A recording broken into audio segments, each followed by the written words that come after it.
हिमाचल में चुनावी सरगर्मियां तेज़ हो चुकी हैं। कुछ ही माह बाद यहाँ पे विधानसभा चुनाव होने हैं और ऐसे में जो है जो टिकटों का जो टिकटार्थी हैं जो टिकट की उम्मीद कर रहे हैं, ऐसे जो लोगों की संख्या है वो बढ़ रही है और दोनों ही जो पार्टी हैं भाजपा और कांग्रेस, दोनों ही दलों में जो उम्मीदवारों की संख्या काफ़ी अधिक है। इस वक्त हम बात कर रहे हैं शिमला शहरी से वेद प्रकाश ठाकुर जी से, जो कि कांग्रेस के वरिष्ठ नेता हैं और इस वक्त जो है इस सीट से शिमला शहरी जो है वहाँ से वो अपनी उम्मीदवारी जता रहे हैं। और बात करते हैं कि क्यों उन्हें कांग्रेस का टिकट दिया जाए, क्या ऐसी विशेषता उनमें है, क्योंकि लगातार ये ऐसी सीट है जहाँ पे कांग्रेस को लगातार हार का सामना करना पड़ रहा है। तो वेद प्रकाश जी, सबसे पहले तो आदर्श हिमाचल का आपका स्वागत है। Thank you. सबसे पहले हम आपका परिचय जानना चाहेंगे। मैं वेद प्रकाश ठाकुर, प्रदेश कांग्रेस कमेटी का मैं सचिव हूँ और मेरी राजनीति का सफ़र जो है 1983 से शुरू हुआ था और 1987 से मैं वार्ड से लेके प्रदेश महासचिव और सेक्रेटरी तक मैंने आज तक काम किया है जी। इस और वक्त मैं युवा कांग्रेस का ज़िले का अध्यक्ष भी रहा हूँ और महामंत्री भी रहा हूँ और पीसीसी में सेक्रेटरी रहा हूँ।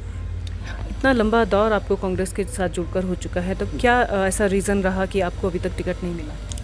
चलो, ये बात तो पार्टी हाईकमांड और पार्टी के नेताओं की है कि उन्होंने क्यों नहीं टिकट दिया, लेकिन जहाँ तक मेरी अपनी सोच और समझ है, मुझे टिकट तो बहुत पहले मिल जाना चाहिए था।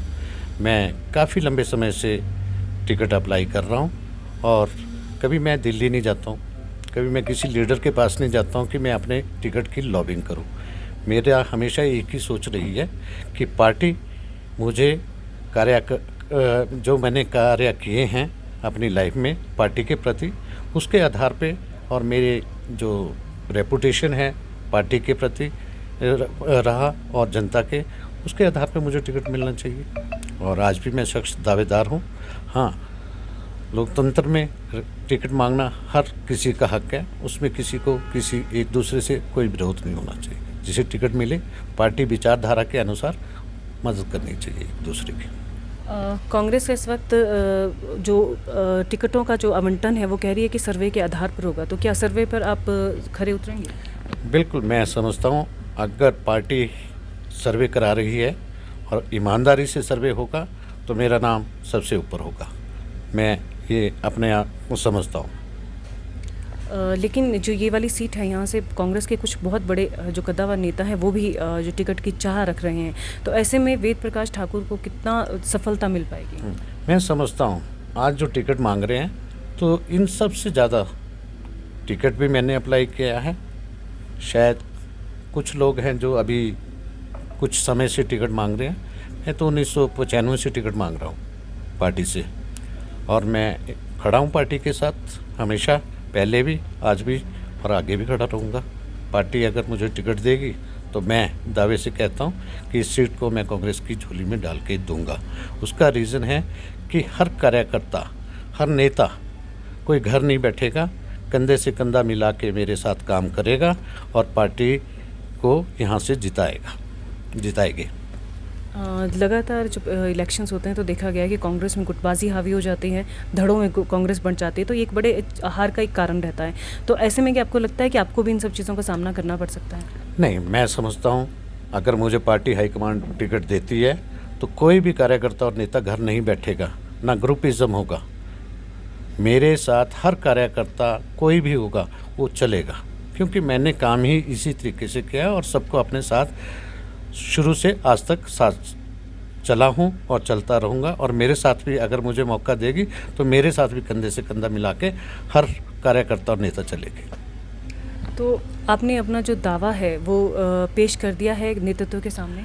हाँ, मैंने कुछ नेता से बात की है कि मैं इच्छुक हूँ कि कांग्रेस का टिकट मुझे दिया जाए, क्योंकि मुझे काफ़ी लंबा समय हो गया है पार्टी के साथ, तो और मैं डिज़र्व भी करता हूँ। बाकी आपकी इच्छा है, जो आपको ठीक लगेगा। पार्टी जिसको देगी, मुझे देगी तो बहुत अच्छा है, किसी और को देगी तो भी, और मैं ईमानदारी से उनका भी सहयोग करूँगा, पार्टी के लिए मदद करूँगा। मैं पार्टी विचारधारा से ऊपर उठ के काम करूँगा। मतलब आपके कहने का तात्पर्य है कि इस वक्त अगर सत्ता में कांग्रेस आती है तो जो शिमला सीट है वो कांग्रेस की झोली में पक्का जाएगी, चाहे उम्मीदवार आप हो चाहे कोई और? मैं ये तो नहीं कह सकता कि मैं उम्मीदवार हूँ या कोई और, हर आदमी की अपनी अपनी कैपेसिटी है और अपना अपना रेपुटेशन है, अपना अपना काम करने का तरीका है। और हो सकता है मेरे को जो लगता है कि मैं जिस तरीके से चलता हूँ, हर कार्यकर्ता और नेता इस तरीके से चले तो कभी कांग्रेस नहीं हारे। जनता फिर चाहे कोई भी कैंडिडेट हो वो जीतेगा, अगर जिसकी कैपेसिटी ये होगी सबको साथ लेके चलने की भावना होगी, सोच होगी, काम करने का तरीका होगा, तो कोई नहीं हरा सकता। शिमला सीट के बारे में एक ये भी एक मिथक है कि यहाँ पे जो उम्मीदवार है वो रोडू या अपर शिमला से होना चाहिए, नहीं तो ये जो सीट है वो जितना इतना आसान नहीं है। नहीं, मैं इस बारे में आपको कहूँगा कि ये गलत है। दूसरी बात आपको अभी मैं बताता हूँ, यहाँ पे 71 हज़ार वोटर थे, उसमें से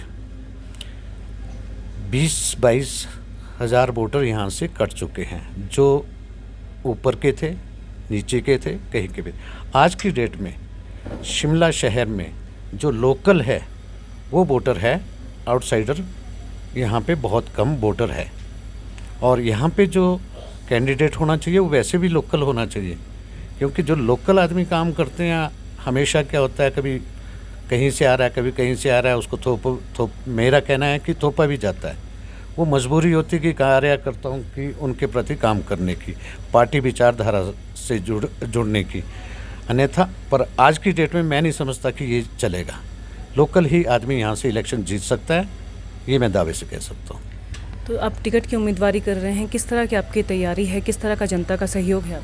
बिल्कुल, मैं आज नहीं, मैं पिछले काफ़ी लंबे समय से लोगों के बीच हूँ और लोग मेरी कार्यशैली को जानते हैं, समझते हैं, और वो इस इलेक्शन में अगर मुझे टिकट देगी पार्टी तो उसका जवाब भी देगी, और मुझे जीत के विधानसभा भेजेगी तो उसका जवाब ये होगा।